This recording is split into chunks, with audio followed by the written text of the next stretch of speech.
തൈക്കാട്ടിച്ചിറ ചുങ്കത്ര പഞ്ചായത്തിലെ ഒരു ഉൾപ്രദേശം. ഒരു കാലത്ത് ധാരാളം കാട്ടികൾ വന്ന് വെള്ളം കുടിച്ചിരുന്നത്രേ. അങ്ങനെയാണ് ഈ സ്ഥലത്തിന് കാട്ടിച്ചിറ എന്ന പേര് വീണത് എന്ന് പറയുന്നു. ഈ നാട്ടുകാരുടെ ഒരു കാലത്തെ പ്രധാന ഉപജീവന മാർഗമായിരുന്നു ഈ കാണുന്ന 300 ഏക്കറോളം വരുന്ന നിലമ്പൂർ എസ്റ്റേറ്റ്. ഇന്ന് അന്യസംസ്ഥാന തൊഴിലാളികളാണ് കൂടുതലും ഇവിടെ ജോലി ചെയ്യുന്നത്.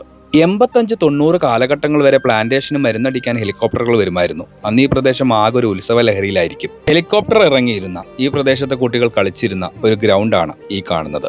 ധാരാളം നെൽകൃഷി ഉണ്ടായിരുന്ന ഒരിടമായിരുന്നു. ഇന്നില്ല എങ്കിലും ഈ ചെമ്പത്തൂർ കളം ഈ നാട്ടുകാർ ഇപ്പോഴും ഓർക്കുന്നു. ഈ നാട്ടുകാരുടെ സ്നേഹവും മതസൗഹാർദ്ദവും തമ്മിലുള്ള വിശ്വാസവും എല്ലാം കണ്ട സംതൃപ്തിയിൽ വീഡിയോ നിർത്തുന്നു. നന്ദി.